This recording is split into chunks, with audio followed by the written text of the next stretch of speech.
Hello everyone and welcome back to the Horror Shack. Now I know a lot of you use these videos to fall asleep, so before you go, I thought it would be fun if everyone could leave a comment to let me know where you're listening from. The world likes it too, and subscribe if you like these episodes. Let's sit back and relax and let's get started. I'm a security guard at a failing mall and I just found something awful in the basement. Hey, I just got a complaint that some guy is washing his dick in the men's room sink. Can one of you guys go deal with this? I had to kick the mad shitter out this morning, again. I groaned, then picked my radio up to answer. Alright Connor, but did the mad shitter try to kiss you again this time? I said, grinning into my radio like he could see me. Fuck you, she had a handful of shit ready to go. I really don't know why she hates the Gap store so much. We seriously need guys posted at the front doors of this place at all times. Alright buddy, I'm almost at the bathroom, I'll get back to you. I walked into the men's bathroom, and sure enough, there was an older, homeless-looking man with his junk in the sink. Hey, man, you gotta stop what you're doing. I can't have you washing your dick off in the sink here. My dick? The man replied, perplexed, not stopping what he was doing for even a second. Oh, you must mean my wand, he replied. I groaned. Whatever you say, pal, just put it back in your pants, for the love of God. No can do. I'm affected by evil ailments.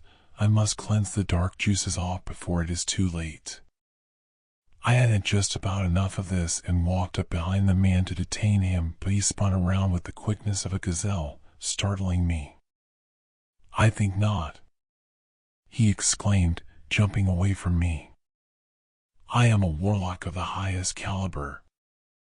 I have been protecting this realm before you were a twinkle in your father's eye. Look, this doesn't have to be difficult. I just need you to go and we can put this all behind us. Did you hear that? They're back, Dot. The man screamed and started to windmill his dick around in a circle and began to piss. I ran out of the bathroom and grabbed my radio to fill my coworkers in on the situation and get some backup. There was no way in hell I was about to wrestle with a half-naked pissing lunatic in a failing mall's bathroom alone. A few minutes later I finally saw Connor and my other coworker, Jeff, strolling down the hallway to the washrooms. Took your sweet time, guys. Relax. I wasn't about to face off with your boyfriend on an empty stomach, Jeff said, sucking donut frosting off of his fingers. Connor sighed. Okay guys, we gotta work together here. We go in single file and surround this weirdo. We all agreed, and Jeff, bald, buff, and the most intimidating of us, went in first. Hello? Mr. Wizard? Are you? Oh god damn it. Me and Connor quickly ran in and noticed the air vent had been ripped off of the wall. This asshole went down to the basement. Jeff yelled. What pain in the ass. I guess we better go find him. Connor said, rubbing the bridge of his nose with his index finger and thumb like an annoyed dad. We made our way through the employees-only doors and down a small hallway of offices until we reached a locked set of double doors. After trying almost half the keys on the cartoonishly large mall key ring, I heard a click and the knob turned. There was a rickety old set of wooden steps in front of us leading down to basement. I turned on the little flashlight I keep on my security belt next to my taser and proceeded down the steps. Every board creaked and groaned underneath me, and the middle of the steps bowed, threatening to break the deeper I descended. I made it to the bottom and began looking around for a light switch when I heard a scream followed by a crash behind me. I spun around to see Jeff had fallen through the stairs, taking most of them with him. Jesus fuck. You okay down there? I heard Connor yell from above us. I'm fine, I slipped in something, Jeff said, brushing himself off. But there's no chance we're getting back up that way. Go look for a ladder or something while we look for that little shit ball." I could see Connor nod and dart away from the door as me and Jeff explored the room. I found this small beaded chain from an overhead light hanging from the ceiling and pulled it, illuminating the room in a warm fluorescent glow. Unfortunately, I could now also see that the room we were in was covered with thick, wood-looking black mold that consumed the walls and ceiling. "That's the shit I slipped in, it's sticking like glue," Jeff said, scraping his boot across the concrete floor. Behind me was the mall's HVAC system for ventilation, unlabeled boxes of odds and ends, a few fake Christmas trees, and a trap door that led somewhere deeper than we already were. "Well, he's not in here. Let's check that out," Jeff said, pointing at the trap door. "We don't know if he's down there. We should wait for Connor." "Well, he's certainly not in this room, but he came this way." Jeff gestured at a piece of ventilation that had been kicked open. Jeff wrenched the heavy-looking door open, and I was starting to feel claustrophobic just watching him descend the ladder. "I really don't know about this, Jeff," I started to say. "Ooh, a spooky hole in the ground. I'm shaking like Michael J. Fox." "Come on, pussy, get your ass down here," Jeff snapped at me. I followed Jeff down the ladder into some cement tunnel that seemed to stretch endlessly. I cautiously walked behind Jeff, being careful not to touch the mold-covered walls. Eventually, the tunnel split into 3 different directions, then 3 more different directions. "What is this?" I asked. "City's old. People used to use these underground tunnels to connect businesses together. Made it easy for city repairmen to get from place to place faster or some shit," Jeff replied. That's when I noticed the mold Jeff had slipped in and made its way from his boot all the way up his leg. "Jeff, your leg dash," I started to say, but the words caught in my throat. Jeff tried brushing it off with his hands, but it clung to them and began rapidly spreading up his massive arms onto his face. "What the food dash?" Jeff couldn't even finish his sentence before his mouth began filling up with that black slime. He made some awful gurgling noises, and I saw the black shit streaming out of his tear ducts as he clawed at his face before collapsing onto the ground. "Jeff? Jeff?" I yelled. I wanted to shake him, but I didn't want that shit getting on me too. Then I heard a voice from behind me. "I see it, guy, your friend." I just about jumped out of my skin. I shined my flashlight up to see the homeless man from the bathroom walking toward me. "I warned you about the sinister things," he screamed, running up to Jeff and blocking my view of him. "What is this shit? What do you know?" "It's from hell, it's from space. It's from the 6th dimension." The man began rambling nonsense off at a machine gun's pace. I was so distracted I didn't even notice Jeff slowly getting to his feet until his huge hands clamped over the hobo's mouth.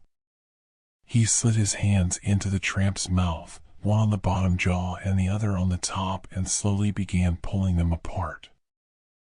I watched the man's flesh tearing away and heard a snap as his jaw broke. Then Jeff completely ripped the top portion of the man's head off, leaving only the bottom jaw attached to his neck. Jeff's eyes were completely black and the mold was flowing out of his mouth and nose like a faucet. Then he slowly began to grin at me. I screamed and ran, trying desperately to retrace my steps, all while Jeff thundered after me. Eventually, I found the ladder and climbed it back into the basement. I struggled to close the heavy steel door, but I got a surge of adrenaline as I heard footsteps climbing the metal rings of the ladder and slammed it shut behind me.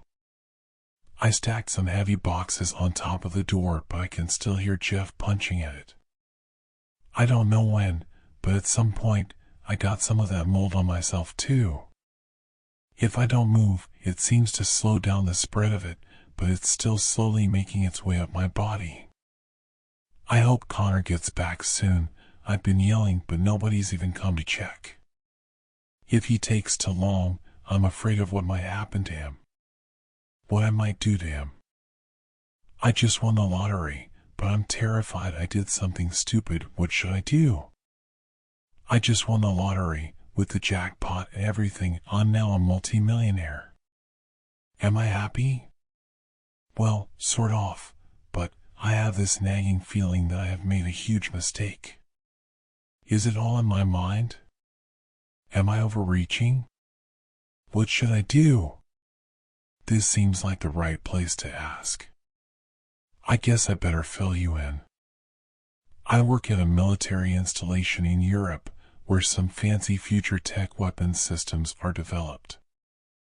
I can't go into much detail about the installation or the layout, but just imagine an underground military base, bleak and sterile, with endless gray corridors, warning signs that tell you to always keep your ID visible, and a throng of heavily armed guards.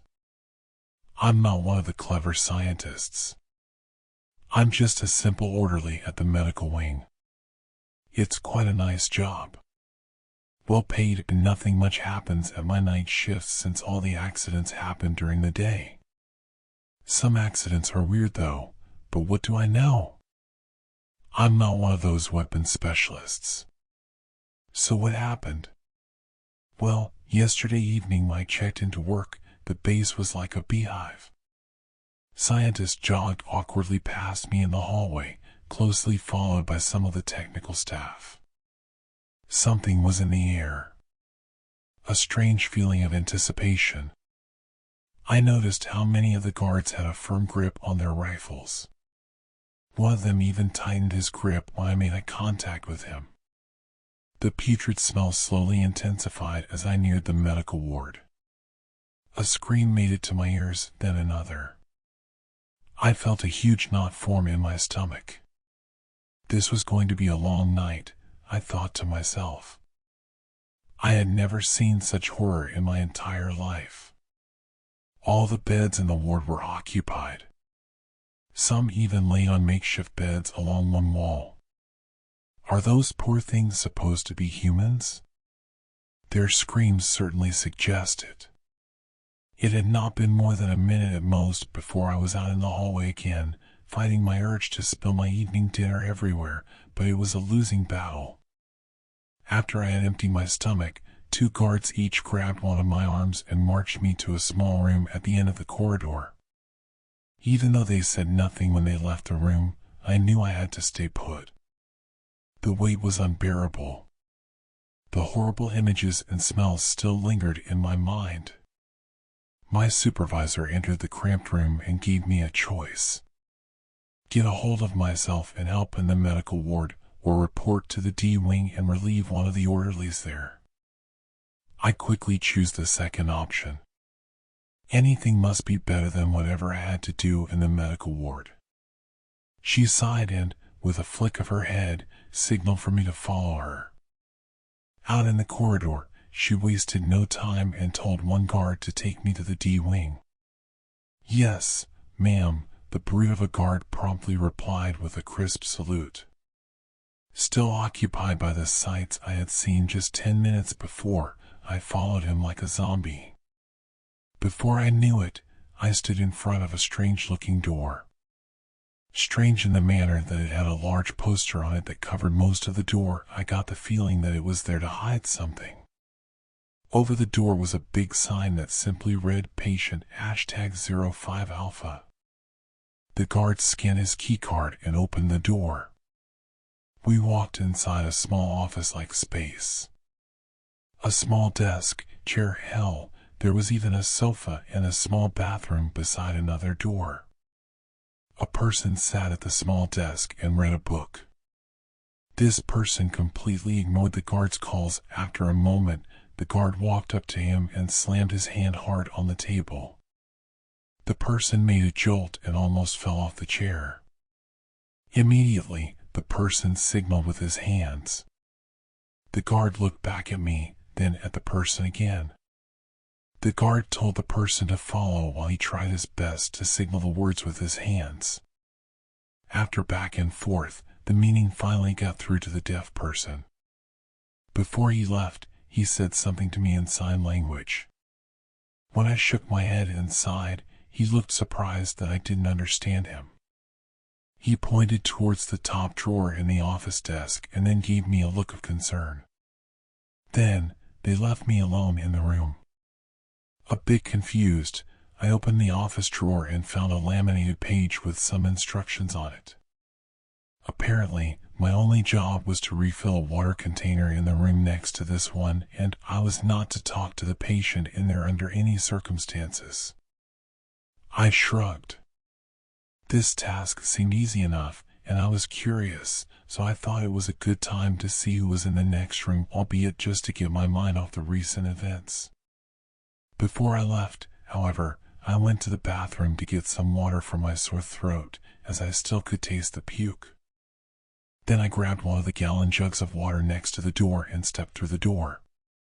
I could hardly believe what I saw. A plain white room, with a white carpet, the only carpet I had ever seen in this place. All the edges were poorly finished, and to be honest, it sort of looked like it could be pulled off quite easily. In the middle of the room, a metal bed, and on it, a person laid. He had straps on his head, torso, arms, and legs. He was completely immobile. What's stranger still? His whole body except for his head was covered in white cloth like a mummy. A leather mask covered his head. The mask had a small hole in front of his mouth, which allowed for a small tube to enter. Another strange feature was a zipper on the left side, presumably used to reveal this guy's face. The instant the door slammed behind me, I sensed something. I was being watched. By him? It hardly seemed likely. I could see some movement around his mouth. I slowly walked up behind the bed and took the lid of what I summarized was the water container. I filled it up, put the lid back on, and the moment I took a step, he started to spasm, as much as the tight restraints allowed. He must be choking, I thought. Perhaps I had done something wrong? With little thought, I unzipped the mask to reveal his face. "Please, scratch me on my nose," he said with a voice soft as silk. "It itches so terribly." "Yeah, no," I replied. "I'll make it worth your while, Daniel." "What?" "Forgive me, but that's what your mother planned to call you." I frowned. I really had no desire to talk to a mentally ill person. I had read a lot about what cold reading was and how easy someone could imitate knowing things about you. I felt like a fool and decided it was best to zip up the mask. When I leaned over him, we made eye contact. His eyes pierced deep into my soul. They were so mesmerizing. It was like laying outside at night, staring up at the endless abyss of stars. The more I looked, the more was revealed to me. I felt drawn in. "Scratch my nose, Daniel," he asked again. I felt his breath on my face as he said the words. I tried to look away, but the endless array of stars and nebulas in his eyes made that impossible. "Do you want me to release my hold on you, Daniel?" I blinked, then forced both of my hands up in front of my eyes. I walked backwards until I hit the door and then turned my back to him. "All right, Daniel, that was most impressive. As a gift, your throat is all better." "Did it not help, Daniel?" I stood stupefied. My throat? My throat was better. The taste of puke gone? But how?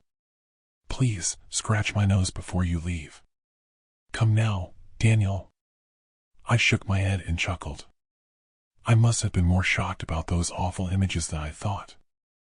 I turned around and moved up to the bed again. With a raised eyebrow, I scratched his nose gently. I was drawn in again by the deep abyss in his eyes. "I have a use for you, Daniel. Do something extraordinary and think of me when you do. If you do, be sure to make it back to me, otherwise, strange things will happen, Daniel," he said and closed his eyes. It took a moment before I got to my senses. I zipped up his mask and walked out. For the rest of my shift, he laid so still I almost thought he had died, but I could hear how he gulped at the water, so he was definitely alive. In the morning, I was relieved by another orderly who used his hands to signal me something. Just like the other orderly I relived, this one also seemed surprised that I wasn't deaf. Things seemed to have calmed down at the base. Even the strange putrid smell had passed, thank God. On my way home, I stopped at the same gas station I also do to get something to eat. As I stood in the quay, I noticed the lottery sign. Hundreds of millions were in the pot. Nobody had won in 6 months. I thought of the strange person in the room, this patient #0alpha5 or whatever his real name was. A chill went up my spine. The cashier yelled if I needed help. The 4 people who had waited in front of me had vanished. I must have drifted off. I bought the food and a lottery ticket. And I think you know the rest of the story. I won. I'm now a multimillionaire. I'm sitting here typing this with a nagging feeling of despair. Should I go back to the military base tomorrow? What if I can't get another night shift with patient #5alpha0? Am I overreaching? Should I just enjoy my new life? What should I do?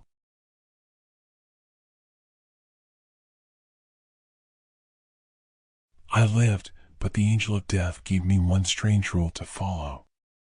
Life is a fragile, flickering ember in a vast, indifferent night. I'd always thought about how easily it could be snuffed out, how quickly it could slip between the cracks. Death was never far from my mind. It wasn't something I feared, but something I felt an uneasy kinship with, as if the darkness had always been waiting just outside my peripheral vision. Maybe it was because of the countless funerals, the whispered condolences, and the heavy, solemn silences that had clung to my childhood like a damp, suffocating fog.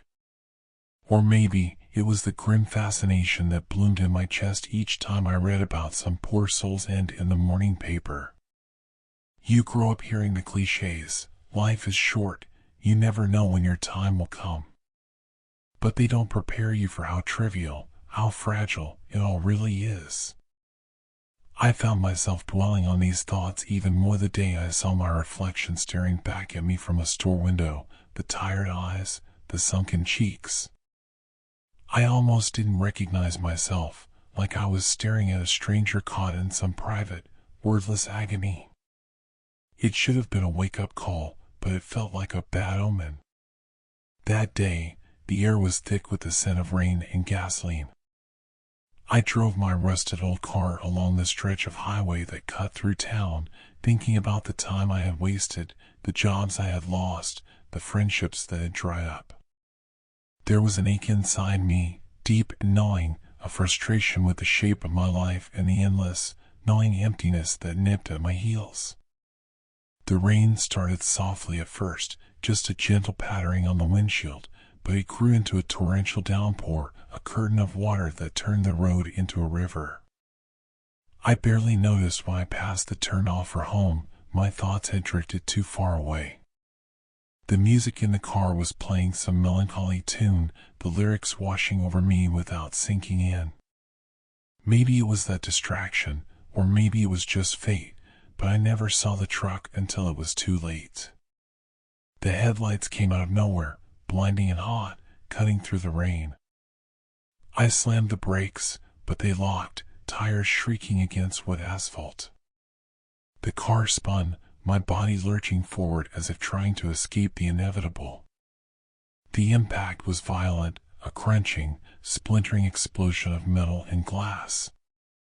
My head snapped back, and my body folded around the steering wheel like a rag doll. In that moment, everything became a blur of red and black, a whirlpool of pain that seared through my ribs and snapped through my bones like brittle twigs. The air was filled with the coppery scent of blood, mingling with the acrid stench of burning rubber and engine oil.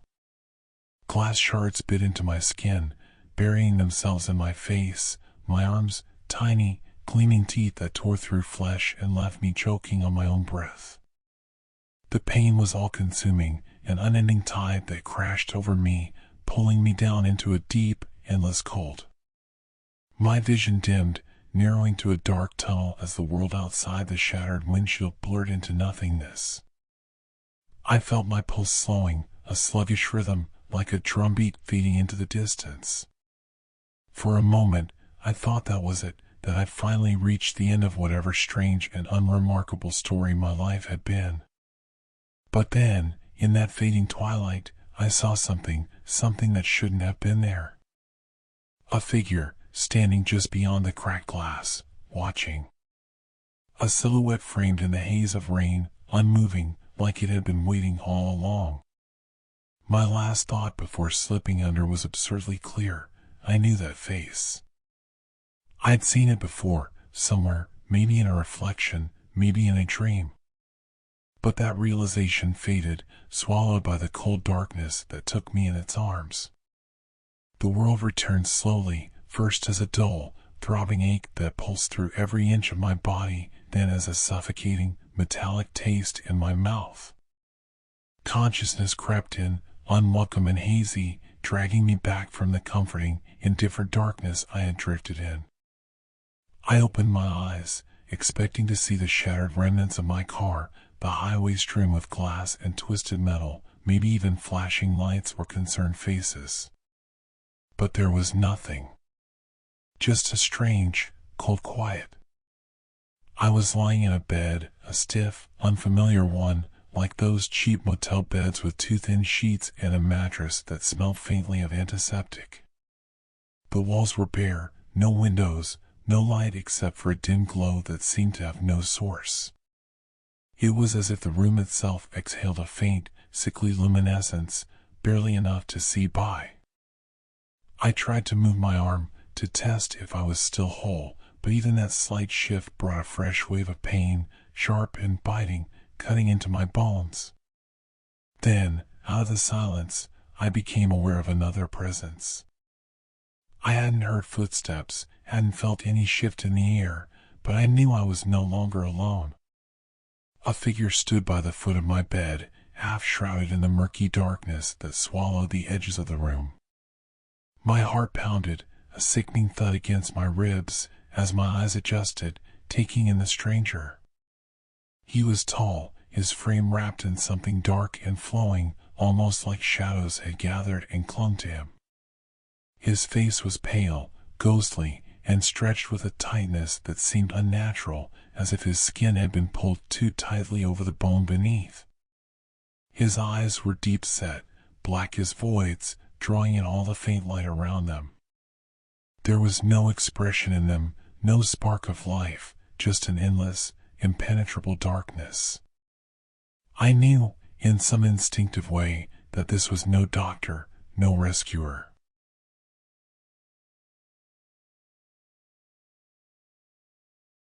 He said nothing for a long, agonizing moment, simply watching me. The silence stretched until it felt like a physical weight pressing against my chest, making it hard to breathe. When he finally spoke, his voice was soft but unnaturally clear, each word cutting through the stillness with an almost surgical precision. "You were meant to cross over," he said, his tone devoid of warmth or malice. Just a statement, as simple and cold as if he were telling me the time. "But you hesitated." Hesitated? The word felt absurd, foreign. I hadn't hesitated. I had been hurled into that blackness, helpless against the pull of whatever lay on the other side. Yet there he stood, as though my very struggle to hold on had somehow defied the order of things. Who are you?" I managed to whisper, but my throat was parched, every word a jagged scrape against my vocal cords. For a moment, he didn't answer, his head tilting slightly, as though studying some peculiar creature. "Names matter little here," he replied, almost a whisper. "But I am what you would call the end. The last sight, the final word. The angel of death." The thought clawed at the edges of my mind, bringing with it a visceral, primal fear that twisted in my gut. But there was something else there too, something I couldn't quite understand, a strange feeling, as if I'd seen him before, felt his gaze on me in some hidden moment of my life. Like he had been lingering in the corners of my existence, waiting for the right moment to reach out his cold, unfeeling hand. I don't want to die," I said, the words raw and trembling, a futile plea against the inevitable. He offered no comfort, no reassurance. Instead, he raised one pale, bony hand and pointed to the far corner of the room. My gaze followed his gesture to an object that hadn't been there before, a mirror. It loomed large and ominous, leaning against the wall as if it had been waiting for me. Its surface was tarnished and veiled with a haze, the kind of imperfection that spoke of centuries buried in darkness before being exhumed and placed here with deliberate intent. In life, you lingered on the edges, he murmured, his voice distant yet impossibly close. Staring too long into reflections, watching yourself as though you were an observer instead of a participant. You invited me in long before you realized it. A chill crept through my veins, an icy numbness that mingled with the dull haze of pain meds coursing through me. It was an unsettling sensation, as if frost had seeped into my blood, but even the chemical fog clouding my senses couldn't blunt the oppressive weight of his presence. It was true, I had always felt a strange detachment, an unsettling awareness of my own mortality that had gnawed at me, even in moments of happiness. I had flirted with the concept of death, letting it dance at the edges of my mind, fascinated by the void that seemed both foreign and familiar. But this was something else entirely, something that turned my stomach with a sick dread. You have been given another chance, he continued, his gaze returning to me, unblinking, unwavering. But there is a condition. A condition. The words came with a heavy weight, like stones tied around my ankles. What do you mean? His gaze flickered toward the mirror again. Reflections are dangerous things. They hold pieces of us, echoes that can linger and grow, feeding our fears, our doubts. You will return to your life, but there is a rule you must follow, an unbreakable rule. My mind raced, struggling to make sense of his words, to grasp the meaning hidden beneath his expressionless gaze. What rule? I stuttered, my voice barely holding together under the weight of the moment. He stepped closer, his form blurring slightly as he moved, as if he were made of smoke and shadows. When he spoke, his voice dropped to a near whisper, the words crawling into my mind, embedding themselves with a painful clarity. You must avoid reflections. Mirrors, windows, any surface that shows your likeness. To look at yourself again is to invite me back, to open the door you've struggled so hard to close. The thought sent a fresh wave of panic through me. Never look into a mirror? Avoid every glimpse of my own face? It was absurd, impossible. But his eyes held no room for argument, no leniency. Break this rule, he said, his voice as cold as the grave, and I will come for you again. This time, there will be no second chance. With that, he stepped back, his form dissipating like smoke in the dim light, leaving only the faint chill of his presence behind. I was alone again, the room empty, the mirror a silent, looming threat in the corner. A twisted gift, this second chance. It came with a warning as heavy as death itself. I knew, somehow, that breaking his rule would mean more than just losing my life. It would mean losing everything that made me human. Waking up in the hospital, surrounded by sterile white walls and the antiseptic smell of too many cleanings, felt like emerging from a nightmare only to be trapped in another. Machines beeped around me, cords and tubes trilled across my body like they were the last things tethering me to this world. I should have felt relief at being alive, at getting another chance, but the memory of that figure, of his pale, unblinking gaze, clung to me like a sickness I couldn't shake. Doctors came and went, offering sympathetic nods and speaking in clinical tones about broken ribs, fractured femurs, and bruised organs. They marveled at how lucky I was to survive. But the word lucky rang hollow. I'd come face to face with something far beyond the grasp of death. Even as they assured me I would recover, I knew deep down that some wounds could never truly heal. They let me go after a few days, as soon as I was stable enough to hobble around with a crutch. Friends and family came to see me off, their faces painted with worry and poorly disguised relief. I didn't have the heart to tell them how hollow I felt, how every touch, every word seemed muted and distant, like I was hearing them through a thick wall of glass. The ride home was uneventful, an irony that stung more than it should have. My brother drove, asking questions, trying to fill the silence with his own version of the story, how he found me, how close I'd come to crossing over. I only nodded, pretending to listen, though my thoughts were miles away, tangled up in that single, horrifying command from the figure in black. As we pulled into my driveway, I saw my own reflection in the side window of the car, just a fleeting glimpse of my face, pale and worn, eyes ringed with dark circles. Instinctively, I turned away, heart thumping, the memory of his warning creeping back. I couldn't remember ever feeling so unsettled by something as mundane as my own reflection. But now it felt like I was looking into the face of a stranger, someone I didn't entirely trust. Once inside, I let my brother help me to the couch, accepted his hurried well wishes, and waited until he closed the door behind him.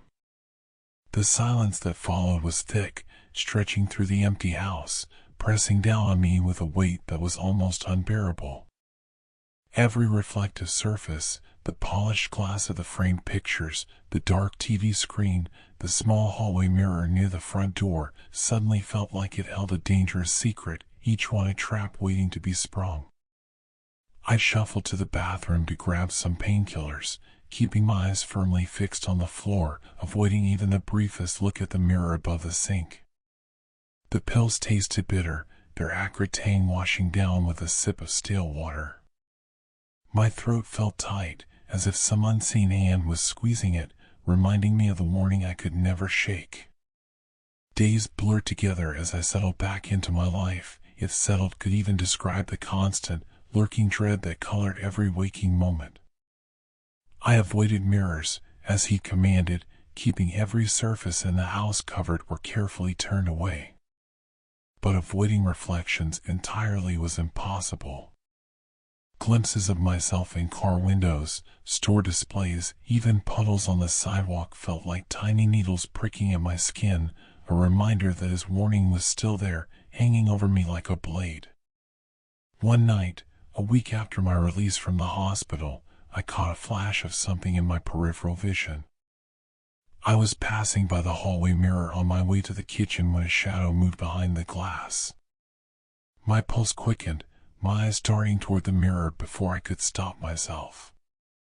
It was just a flicker, a brief blur of darkness that shouldn't have been there, vanishing before I could fully register it. I backed away, heart pounding, reminding myself that it was just a trick of the light, a figment of an overactive imagination. But somewhere deep inside, I felt a chill settle, as if something was watching. That night, sleep eluded me, every sound in the house amplified, every shadow feeling too close, too intrusive. I lay there in the dark, listening to the soft creaks and groans of the walls, the quiet hum of the refrigerator, each sound feeding the gnawing sense of dread that had lodged itself in my gut. The next day, I made a decision. I covered every mirror in the house, draping old sheets and towels over them like they were corpses lying in state. The bathroom, the hallway, even the small vanity in my bedroom, all of them hidden from sight, sealed away. It felt ridiculous, a futile effort against the irrational fear that gripped me, but I didn't care. I had to do something, anything to protect myself from whatever curse that figure had woven into my existence. Life became a strange, monotonous cycle after that. I avoided reflections, turned away from every chance glimpse of myself, even stopped looking at photos that might remind me of the face that was now forbidden.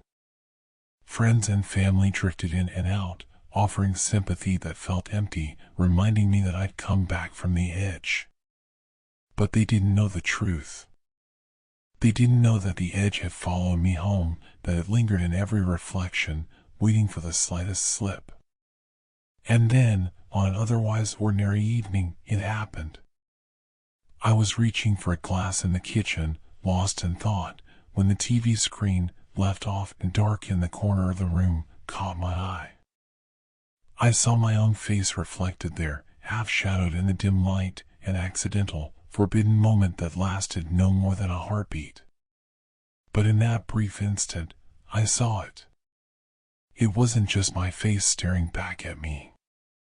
There was something else, a dark silhouette behind my shoulder, half-formed, blurred and indistinct, but unmistakably there. I froze, breath catching in my throat, a surge of cold dread washing over me as I turned, half expecting to see him standing there in the room with me. Nothing. Only empty air, the faint hum of the refrigerator, and my own panicked breath echoing in the silence. I whipped back around, staring into the dark screen, but whatever I'd seen was gone.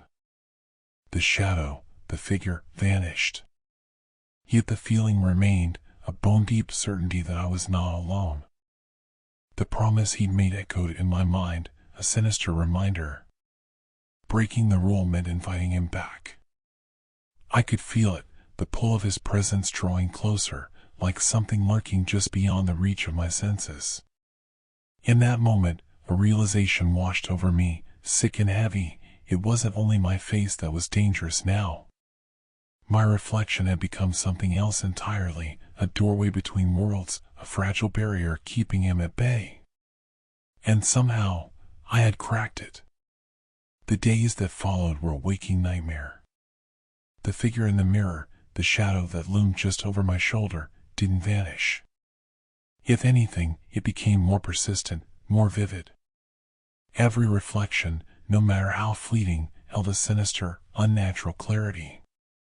A glint of movement in the corner of my eye, a shimmer of something just beyond the surface of the glass, taunted me relentlessly. The warnings he'd given weren't abstract anymore, they were living, breathing threats pressing against the edges of my sanity. I stopped leaving the house entirely. I didn't trust the world outside, where reflective surfaces were unavoidable. The polished sheen of a car window, the glint of a puddle on the sidewalk, the cold gleam of a doorknob, any one of them could betray me. My home became a fortress, every mirror covered, every reflective surface dulled or destroyed. I sanded the finish-off tables, smashed the bathroom mirror with a hammer, and taped black garbage bags over the windows. But even with these desperate measures, I couldn't escape. The reflections found me. I began to see him in the most mundane places, the stainless steel faucet in the sink, the darkened TV screen, even the glass of water I tried to drink from. He was there, always watching. His pale, hollow face seemed closer each time, his black eyes like open graves swallowing every shred of light. He never moved, never spoke, but his presence was suffocating. The air felt heavy with his gaze, a weight I couldn't shake no matter how tightly I shut my eyes. Paranoia consumed me. I couldn't eat, couldn't sleep. My body grew weak, hollowed out by fear and hunger. The house became a tomb, the silence punctuated only by my ragged breaths and the occasional creak of settling wood. I started to question my own mind, whether any of this was real. Was he truly there, or had my brain betrayed me, crafting horrors out of guilt and fear? But no matter how much I tried to convince myself otherwise, the evidence kept piling up. The figure wasn't confined to reflections anymore. I began to see him in places where no reflection should exist, lurking in the shadowed corners of my vision, standing at the foot of my bed when I awoke, his form pale and skeletal in the half-light. He was creeping closer, invading every part of my reality. And then came the whispers. They were faint at first, indistinct murmurs that could have been the wind or the creaking of the house. But they grew louder, more insistent. His voice was low and gravelly, dripping with malice and ancient certainty. "You cannot hide," he would say, his words coiling around my mind like smoke. "You cannot escape what you are."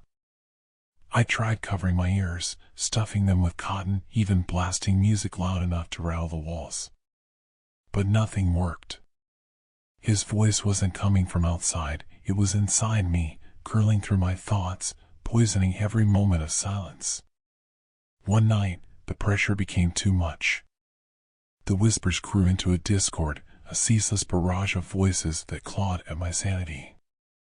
My reflection had become my tormentor, my face a vessel for his malevolence. It wasn't just fear anymore, it was hatred. I hated my own eyes. Their very presence felt like a betrayal, as if they held the power to draw him closer, to let him in. Even unseen, they burned in my mind, an unshakable weight pressing against my sanity. And that was when the answer came. Simple. Brutal. Final. I couldn't look if there was nothing left to see. The tools were still in the garage, gathering dust from my frantic renovations. My hands trembled as I grabbed the screwdriver, its cold metal biting into my skin. I told myself this was the only way, that I could end the nightmare if I just took control. The whispers cheered, growing louder, more frenzied, as if urging me on. In the bathroom, I stood with my head down, my gaze fixed firmly on the blood-stained tiles beneath my feet. I refused to lift my eyes, refused to risk even a glimpse of the glass shards still clinging stubbornly to the frame. I didn't need to see to know what awaited me there, his face, his shadow, unyielding in its presence. The air felt heavy, oppressive, the whispers crawling through my mind like worms. My breath came in shallow gasps as I gripped the screwdriver tighter, the metal cold and unyielding in my trembling hand. My knees buckled slightly as I knelt, the edge of the countertop digging into my side. The smell of blood, sweat, and fear hung thick in the air, almost suffocating in its intensity. The voice spoke slowly, almost mockingly, its tone dripping with a sinister weight that pressed into my mind, filling every corner with its dark presence. "Take control. Take it away from me." But I didn't hesitate. Not this time. I pressed the tip of the screwdriver to the corner of my left eye and pushed. The first puncture was white-hot agony, a burst of unbearable pain that sent shockwaves through my skull. My scream ripped through the silence, raw and guttural, as blood poured freely down my cheek, warm and slick against my trembling hands. The pressure in my skull felt like it would split me open, my head throbbing in time with my racing heartbeat. But I wasn't done. The second plunge was harder. My body resisted, muscles twitching and convulsing as I forced the screwdriver deep into the socket. The sound was sickening, a wet squelch followed by a crunch as the tip scraped against bone. The pain was unimaginable, a searing, all-encompassing fire that left me gasping, choking on my own sobs. My vision exploded into a kaleidoscope of white and red before fading into absolute, merciful blackness. Blood pooled beneath me, dripping from my chin, soaking into the fabric of my shirt. And then, silence. For the first time in what felt like an eternity, the whispers stopped. I collapsed, the cold towel pressing against my face, my body shaking with violent, racking sobs. Darkness enveloped me, total and all-consuming, but there was a strange peace in it. No more reflections. No more shadows. No more him. I participated in a secret government project for years and I can no longer remain silent. I never thought I'd be in this position, sitting here, telling you all this. But the truth can only be buried for so long. I can't tell you my real name, for obvious. What I can disclose is that for the last 7 years, I worked as a research analyst for a government contractor. I was assigned to a project that I thought would just be about surveillance systems and data analysis. I had no idea it would lead me into something so dark, so twisted. The project, codenamed Erebus, involved building replicas of major cities miles underground. I'm talking about more than just shelters or bunkers. These were full-scale cities complete with streets, buildings, public spaces, and even parks, all designed to look exactly like cities above ground. I've seen replicas of New York, Chicago, and parts of San Francisco. But here's the thing that's going to blow your mind. They've created a system of artificial illumination that mimics natural sunlight. And I'm not talking about some dim, artificial glow. No, this was bright, warm, real sunlight, so real that people who were brought down there could live indefinitely without ever knowing the difference. At first, I thought it was just a strange project for some kind of future crisis, like a massive bunker for elites, or maybe a contingency plan for global disaster. But then I learned the truth. This wasn't just about survival. Our government has been kidnapping people for years. I mean that literally. They've been taking civilians, entire families even, and bringing them to these underground cities where they've been held in secret. They tell the people they've been relocated for safety, for a new start, or some other cover story. They make them believe they're part of a relocation program. But it's all a lie. The truth is, they've been studying their psychological reactions to living in these replicas of the real world.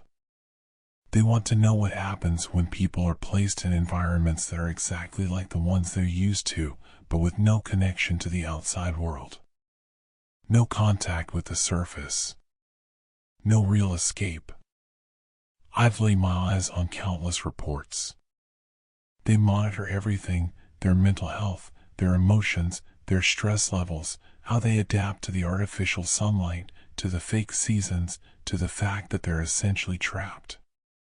They're studying how people psychologically adjust to being isolated in a city that's perfect on the surface but hollow and fake underneath. Some of these people have been down there for years, and they have no idea they're part of an experiment. They've been told their families died in a disaster, or that they're part of some secret government program. But the reality is far worse. They're being observed like lab rats in a maze, their every move tracked, their thoughts and behaviors analyzed. And some don't make it long before their sanity is fractured beyond repair. I was part of the team that helped manage the data. I had access to the psychological reports. I knew exactly what was going on, but I stayed silent for so long. The reports showed the breakdowns, the depressions, the suicides, the violent outbursts. People who went down there as families, only to slowly devolve into something completely different. They're trying to see how the human mind reacts when everything it believes to be real is taken away, when everything is a replica. The worst part? There are more of these cities than anyone could possibly know. They're scattered all over the place, buried so deep, you'd never think to look. I've seen the maps. The entire project spans continents. And each city is more advanced than the last. I tried to walk away.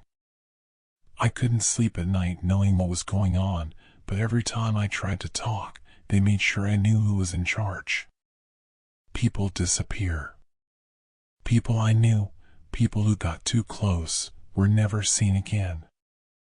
I can't hide anymore. I don't know if I'm going to make it out of this alive, but at least you'll know the truth. In closing, know this. There is a hell. It exists beneath our feet.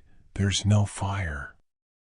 No brimstone, just hollow buildings and empty streets. Something possessed my body at 30,000 feet. It happened abruptly on a plane. I was woken up by some turbulence, and instead of going back to sleep, I stood up and demanded the nearest stewardess to bring me some sugar water. My voice was coarse, and I could feel every muscle tense across my body, as if I was preparing to do a backflip. After crushing a Mountain Dew, I practically barked like a dog. More sugar. It was terrifying. Something awful had seized all executive functions of my brain. That's the best way I could put it. It's like my consciousness got kicked out of the driver's seat and was forced to watch everything from a cage. I could still see and hear and feel every sensation in my body. I just had no input. No control over what I did. Ma'am, please calm down. We'll get you some soda. Sugar me, now. Horror quickly blended with embarrassment. I guzzled a dozen soft drinks in less than 3 minutes, which resulted in vomit all over my pants. People gasped, got up, and moved away. I became that woman on the plane. Do we have to restrain you, ma'am? Not if sugar I more have. Instead of heading home towards my husband and 2 daughters in Toronto, I went straight to the travel counter to book a new flight. Lost. Angels. Excuse me, ma'am? Play me. You'd like to book a flight to Los Angeles, is that right? Despite speaking in broken monosyllables, everyone was very willing to help. Now don't get me wrong, I'm very thankful that I live in a very progressive, nice part of the world that somehow tolerates strange speech and vomit-stained pants, but for once I just wanted an asshole to call me out for a random screening. I wanted someone to detain the insanity controlling my body. Instead, I helplessly watched my visa get charged a fortune. First class. Extra legroom. Next available flight. Upon arriving in California, a group of women dressed in very fancy blazers held out a sign for me. The sign said Simone, which was my name. The palest one, wearing cat-eye sunglasses, approached with a glossy-toothed smile. Hello, gorgeous. How was the flight? Divine. The thing controlling me said. Good. Let's freshen you up. In public, the women laughed and talked about fictional renovations. Everyone would take turns talking about sprucing up their patio or how they were building a yoga den. In private, however, the women spoke in gagging noises, as if they were trying to make speech sounds not designed for human mouths. The whole car ride from the airport, I was engulfed in drowning duck sounds. As a means of distraction and potential escape, I tried to focus on what was being squawked, but that got me nowhere. The language was indecipherable. The one who wore a sun hat which obscured her eyes was honking at me especially. Rionk, she said, pointing at me over and over again. Rionk. Rionk. The only consistency I could make out in their language is that whenever they spoke to the sunglasses leader, they would make the same double gagging sound. Quack quack.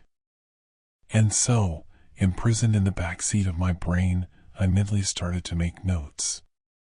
The leader I will call GG. My name is Rionk. As we swerved through a busier commercial district, GG slowed her driving. In fact, everyone in the minivan became quiet and started scanning the surroundings. The car pulled over a curb, near a preacher who was proselytizing by a rack of pamphlets. He might have been a Mormon or a Jehovah's Witness. GG stepped out first, followed by what I would call her right-hand loyalist, a woman who perpetually wore a violet scarf. From the crack of my window, I watched GG and Violet introduce themselves as fellow evangelicals. They said we were all going to a public prayer, and that we could use more preachers outside to attract attendees. That's very kind of you to invite me, the man said.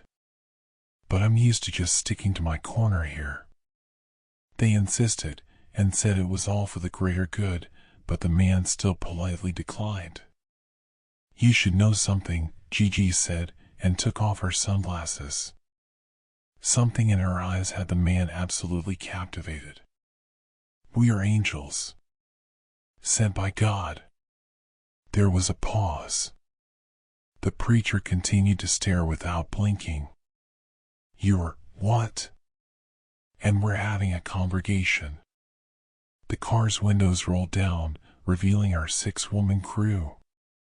At this point, I should mention that before I became body snatched, and even before I became a mom, I was a fashion model for many years. In fact, all of these possessed women looked like idyllic models, with their long shiny hair and unblemished faces. We were basically a postcard for Sephora. "You." The preacher gawked at all of us. "You're angels?" He didn't object when Violet grabbed his rack of brochures and placed it in the trunk. And he also didn't object when Gigi let him into the passenger seat in front of me. The car doors closed and we were off again in seconds. "So does this mean the end times are near?" He was visibly stunned. Laughing. Violet, who sat beside me, secured a gold ring along her finger. A dart-like needle protruded from it. "Something like that." She slinked an elbow over his shoulder and stabbed the ring into his neck. "Oh.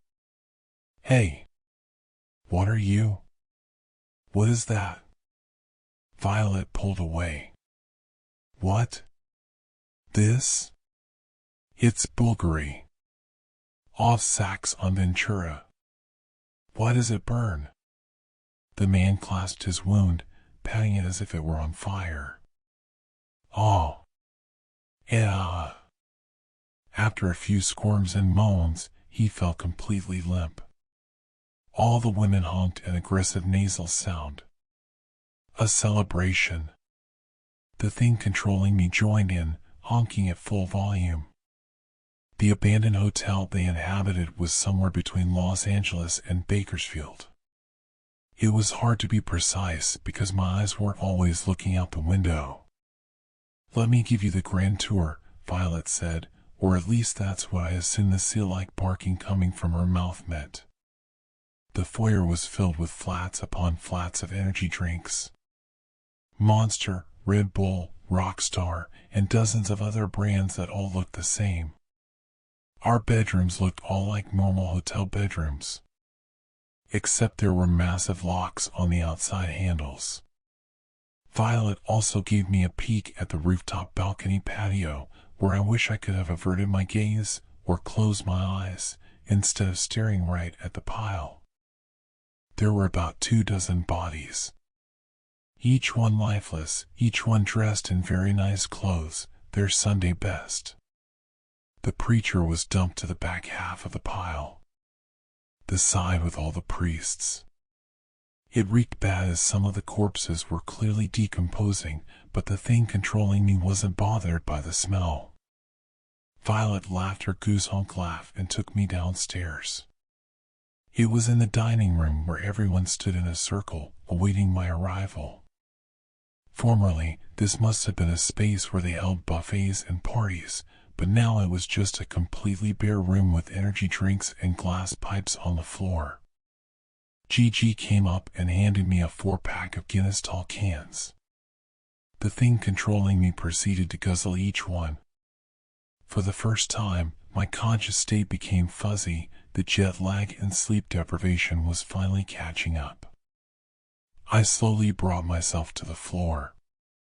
The rest of them smiled and honked as my hands curled beneath my head. I fell asleep. A kick to the stomach woke me up. I rolled away and grimaced, staring at the black Prada heels worn by Gigi.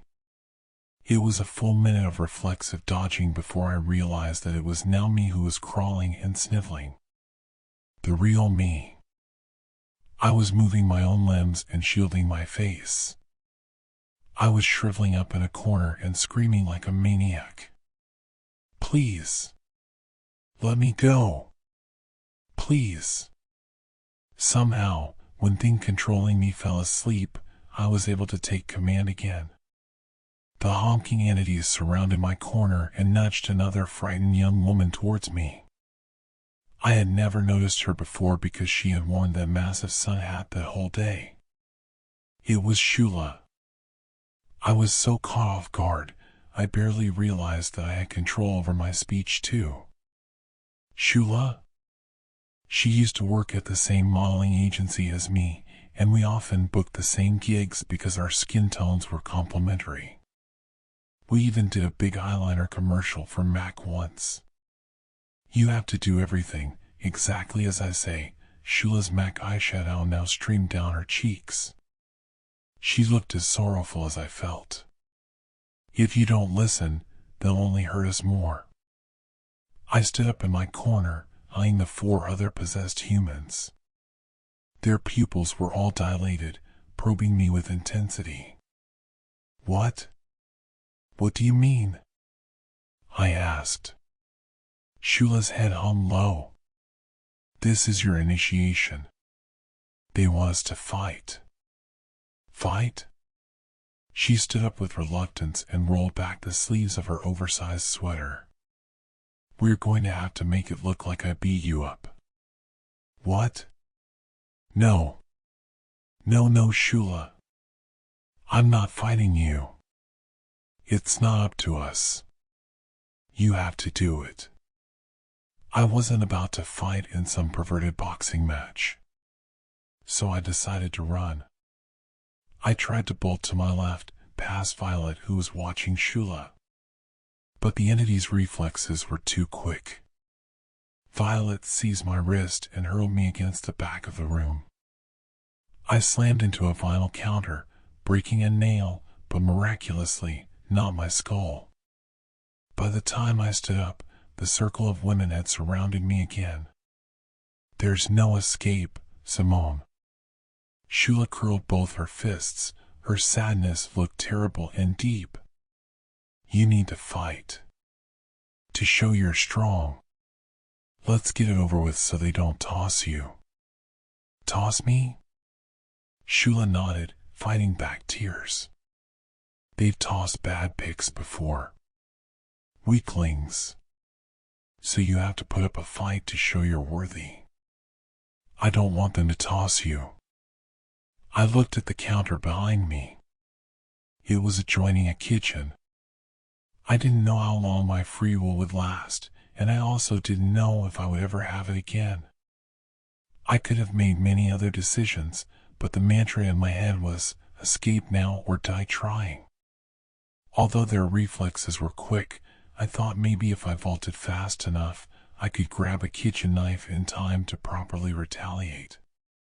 So that's what I tried to do. I flipped myself over into the kitchen.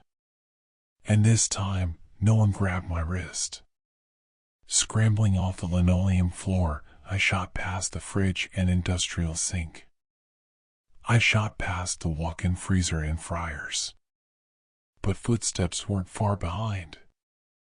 By the time I reached another exit, someone grabbed my hair.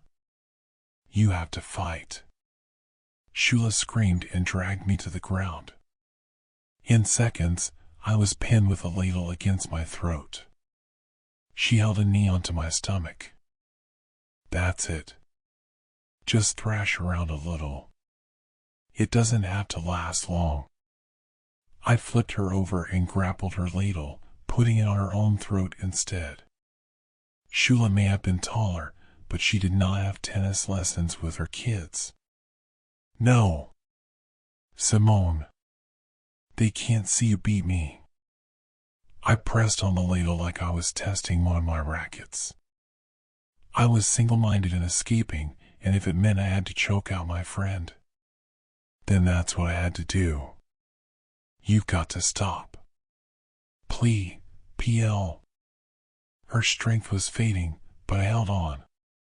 It was only once her cheeks had turned blue that I finally let go. Gigi bent over next to me with a smile. Well done. What a fine vessel Urgic has chosen. My friend lay passed out on the floor. I stood with 4 smiling women who all smirked and patted my back. Flats of drinks were opened in the foyer. They handed me rock stars like candy, honking and ululating in some kind of trance. All the while, Gigi held onto my shoulder, not seeming to care that I was still Simone. Her squeal whispers felt like slugs entering my ear. Snishik Shak Re. A new supplicant for thee. Snishik Shak Gal. Soon ours, one and all. During the chanting ceremony, Violet's purple scarf was taken off her neck and then wrapped around my own. The entities circled around me. They bowed and breathed at me, anointing me with their exhalations. Gigi took me to my room and squawked to the entity inside me. I could feel it trying to wake up, playing a cerebral tug-of-war with my body. Then Gigi looked me in the eyes without her sunglasses. She didn't have pupils like a normal human. She had the grid-like ommatidia of an insect. You are now Urgic's tool, human. This is a high honor. Urgic is vice-breeder of the Old Ones. The thing controlling me, or Urgic, had briefly seized control of my head and nodded. Gigi put sunglasses over her eyes to speak to me, the real me, directly. Cooperate with Urgic, and you will triumph. Resist, and we'll toss you like the others. Understood? I didn't know what to say. Gigi squeezed and held onto my cheek like I was some toy. Then she left without a word and turned all 6 deadbolt locks. I wasn't certain, but I had a feeling that if I fell asleep, I would lose all control again. That Urgic would reassert himself. That's why I was left here with more beer cans around me. They wanted me to doze off. I had to stay awake. There was a discarded laptop in the room. It was probably planted to test my allegiance or entrap me. But I didn't care. I used it to email my husband and people I trusted. I told them I was taken hostage somewhere in California and that needed their help. I told them my kidnappers were part of some bizarre cult. But I didn't tell them about my possession, the preacher, or any of the crazy body-snatching stuff. I didn't want them to think I was insane. They would never believe me. But hopefully you do. That's why I also posted this here. If you live between Bakersfield and LA and have ever driven past a pink, run-down motel, please call the police. Send someone. Save me. Before the thing controlling me takes over again.